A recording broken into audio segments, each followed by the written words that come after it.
What's up guys, Roman here from Tech Guides, and in today's video I've got the best PC settings for the highest performance in Call of Duty Modern Warfare 2 and Warzone 2. Now, as with all of my best settings videos, I have run through and benchmarked each and every graphical setting in-game to provide you with actual data how each setting affects performance in Warzone 2. Additionally, I am showing you side-by-side comparisons of pretty much any setting in the game to help you understand how they each affect visual quality in-game. So with that, I provide you with all the data that you need in order to decide on the best possible settings for the highest performance in Warzone 2 while retaining the best possible visual quality. As always, you can find timestamps in the description below if you want to jump to a specific topic. And with that, let's jump right into my ultimate FPS guide for Call of Duty Modern Warfare and Warzone 2. We're going to start in the Display tab with the Display mode. Now, both in terms of the averages, which is the dark blue color, and the 1% lows, represented by the light blue color on the bar chart, I didn't see much of a difference when choosing either full screen exclusive or full screen borderless. On the other hand, I could actually see slightly better performance on the windowed mode, which is potentially because in the windowed mode you actually don't have to render the full display resolution that you have, because you have kind of this top bar at the top. So funnily enough, you'll get higher performance in windowed than full screen exclusive. However, obviously full screen exclusive is usually the one with the least amount of input lag, so this is definitely the way to go. Now, screen refresh rate and display resolution, I would highly recommend anybody to simply set to the auto setting, which recognizes the display resolution and refresh rate automatically. Personally, I am also not a big fan of dynamic resolution, as this will make your game render at a lower resolution than what your display is. VSync you'll always want to leave disabled, as this introduces input lag. Moreover, I also do not limitate my frame rate, because frankly, the game never is going to be able to run at the native refresh rate of my monitor anyways, which is 240Hz, because it's such a GPU heavy game, at least at 1440p, and therefore I don't want to additionally limit the full potential of my gaming rig. If you're playing on a regular gaming monitor, then leave the display gamma mode on 2.2 or sRGB and only use the other one if you're playing, for instance, on a TV. Brightness, I guess you could increase ever so slightly in order to see those pesky players in dark corners, but obviously this is not going to affect performance whatsoever. Finally, you should only enable HDR if you actually have a monitor that supports HDR, so you're generally safe by leaving this on automatic. Moving on to the Quality tab, you'll want to select the Quality preset Custom in order to be able to modify each and every setting to your liking. Render resolution, I would always recommend to leave at 100 to get the best possible visual quality in-game, and only if you're really struggling with performance, you might want to consider to use this. However, if this is the case, then you probably want to look into the upscaling filters instead, which can also provide you better performance by rendering the game at a lower resolution. Now, I have already produced a full video that covers each and every setting of the upscaling and sharpening filters that are available in Modern Warfare 2. So today I won't go through them once again, but personally my recommendation is to use Fidelity FX CAS on 40% CAS strength. In terms of anti-aliasing, we are no longer able to disable this in Warzone 2, which I personally think is a bit of a shame, because I'm pretty sure that we are leaving about 10% performance on the table by forcing people to use SMAA 2 times. In terms of the performance impact when selecting either of the 4 different anti-aliasing quality options, you can see that with SMAA 2 times there doesn't seem to be a performance impact of going from low to normal. On the other hand, you'll see a slightly higher performance impact with high and ultra quality at around 2%. Visually, these different options all look very similar. I might argue that high and ultra quality do look the best, as everything is the smoothest if you focus on the crane, for instance. However, the difference is actually very minor. On the other hand, if we go to Filmic SMAA 2 times, we can see that both low and normal have a very slight performance impact, whereas high and ultra quality you'll probably want to avoid due to the higher impact on performance. Again, picking out differences in a visual comparison is super difficult when comparing these 4 different quality presets, And I would argue that normal looks more than sufficiently smooth. Now, when it comes to selecting either filmic or regular SMAA, you should keep in mind that with normal SMAA, you'll introduce these very annoying shadows, that kind of the pixelated shadows both on your operator and also on some shadow objects in-game, as you can see on screen right now. So my recommendation would be to use filmic SMAA and the normal preset. Now the next setting is actually a super important one if you want to get smooth gameplay in Warzone 2 and Modern Warfare 2. You see, the video memory scale is basically the percentage of amount of VRAM that Modern Warfare 2 can use. Now the problem with this setting and GPUs that only in quotation marks have around 8 GB of VRAM is that if you set this to a too high value, you'll introduce stuttering in-game. Now the reason why many people recommend to have video memory scale at a high value is because the overall average FPS obviously increases when allocating a higher amount of VRAM to Modern Warfare 2. However, and this is the very crucial part, if we also show the 0.1% lows, so these are really the few frames that are kind of stuttering, then you can see that we get a significant decrease in performance, going from 60 to 90% of video memory scale. Now the tricky part here is to actually select the right video memory scale in your settings, and the way that I generally like to do this is to set up your graphical settings just as you like it and leave video memory scale to 90. Then run a benchmark with the built-in benchmark tool. Unfortunately, this is only possible if you've bought Modern Warfare 2. And after the benchmark has run, you can actually see the amount of VRAM that the game has used. Now this number gives you a very good estimation of how much you should allocate to the game and how much you can leave for other applications. And in my case, this is now landed at around 65%, which is the value that I'm putting into this setting. Moving on to details and textures, you can see the performance benchmark when selecting one of the 4 different texture resolutions on screen right now. Interestingly, I'm seeing much more significant drops of the 1% lows than the average FPS when increasing texture resolution. So while this 4% drop in the average FPS of the normal and high preset isn't too bad, the 10% drop of the 1% lows is quite significant. Additionally, you should keep in mind that this setting is probably the one that eats the most amount of VRAM. Just look at the estimated VRAM usage at the bottom right of the screen and observe how it becomes very bloated and large on the high setting. So in my opinion, if your GPU only has 8 GB of VRAM, then stay away from the high option. Visually, going from very low to low quite significantly improves the clarity of the game when looking at the rocks or the plants at the bottom of the image here, whereas going from normal to high is basically an insignificant improvement and completely worthless. Now the tricky question is whether you want to select the low or the normal preset, and frankly I'm personally also struggling a little bit between selecting low for the higher 1% lows or the normal preset for a much sharper and nicer looking game. In the end, I guess it comes down to both personal preference and how much performance you can sacrifice by increasing this option to the normal preset.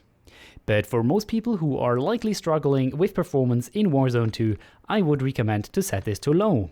Anisotropic filtering does exactly what it says on the screen.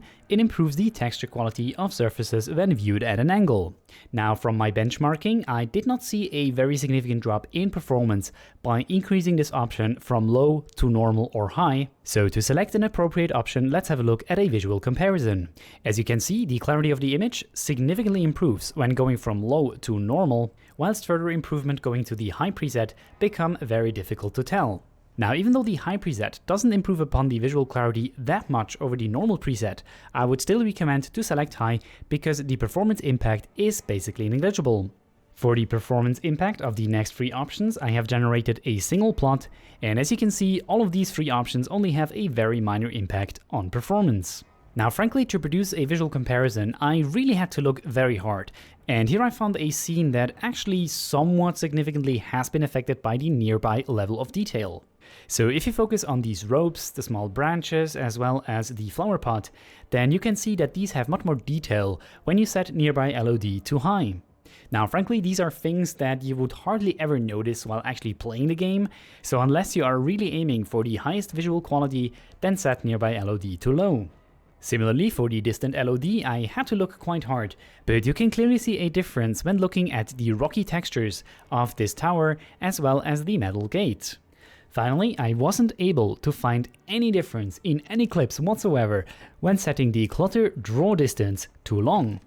Moving on to particle quality, I found a roughly 3% drop in both the average and 1% lows when set to the high setting.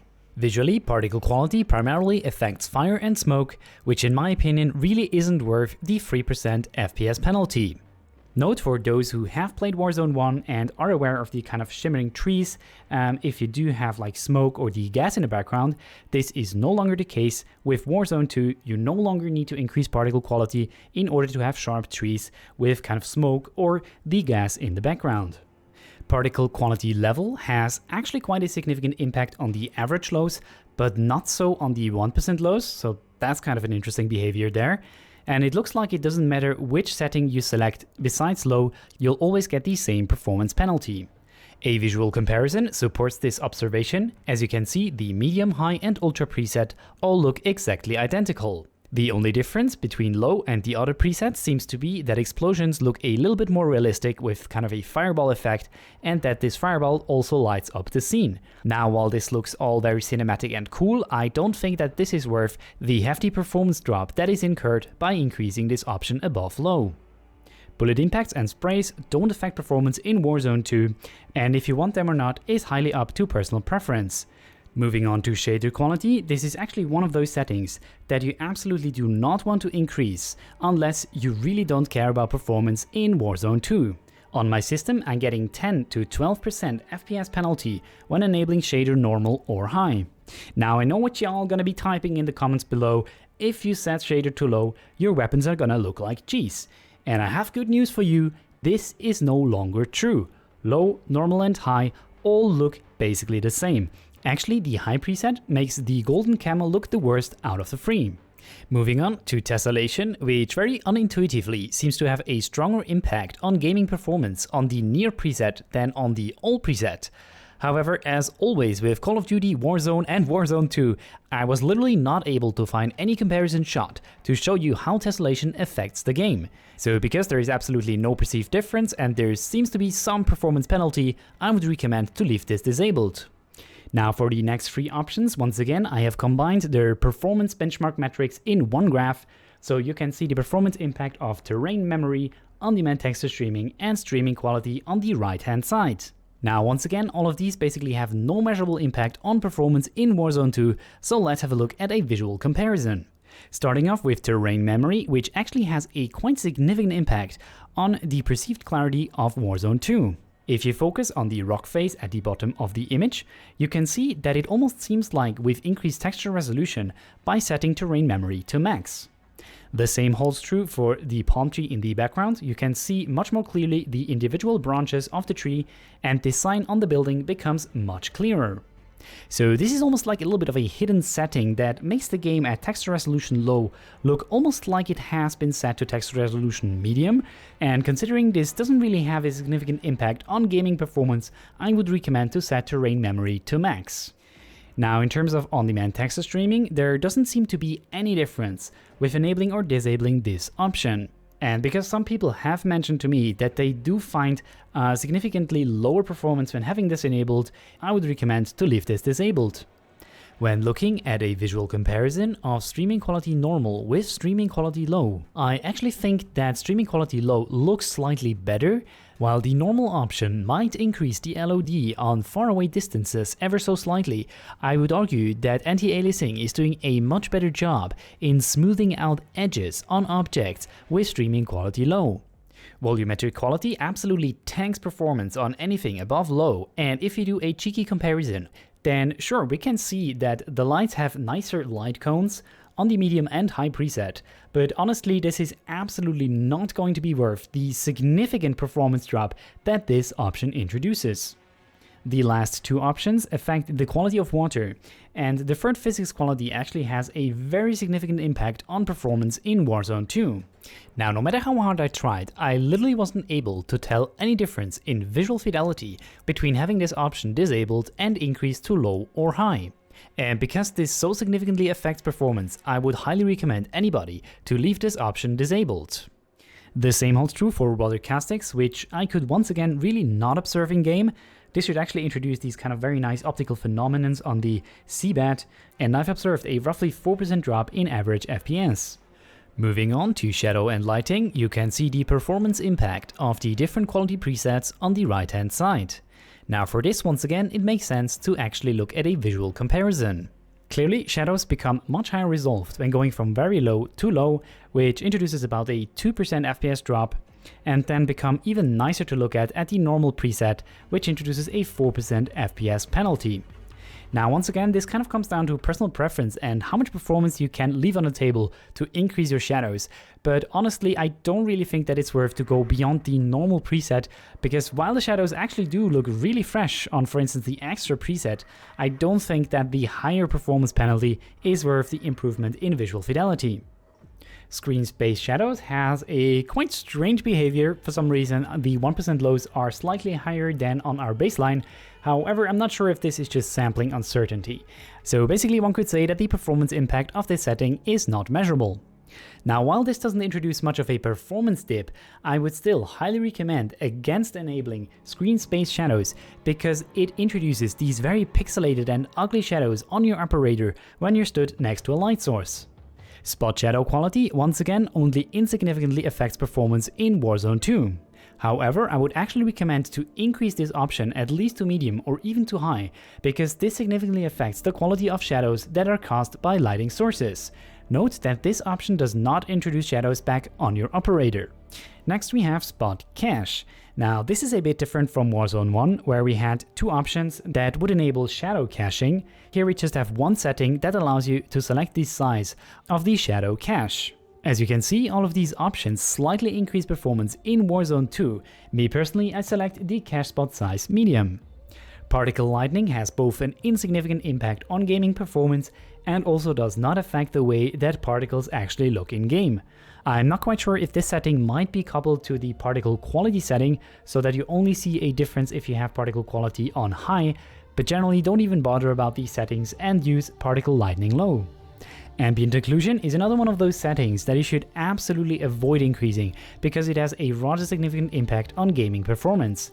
You can see this on screen right now, and because I don't like how this actually makes dark corners look even darker, I would always recommend to leave this disabled. Screen space reflections introduce a 2 to 4% FPS drop on the normal and high preset respectively, and if you look at a sample in-game, then we can see that this introduces absolutely horrendous looking shadows, especially on the gold camos. Static reflection quality has absolutely zero impact on performance in-game. Actually, when looking for sample shots, I noticed that basically no objects do have actual reflections, except for maybe reflecting the sun or some lighting sources. So because of that, and because I don't see any performance impact when enabling this option, I don't think that reflections are actually properly implemented in Warzone 2 at this moment. Where-to-kit volume seems to consistently reduce performance by roughly 2% on the averages, and frankly I wasn't able to tell any difference in any comparison shot. Who knows, maybe we'll even get some dynamic weather in the future. Finally, enabling Reflex low latency ever so slightly improves performance on my system, whereas setting it to on plus boost is actually detrimental to performance on my system.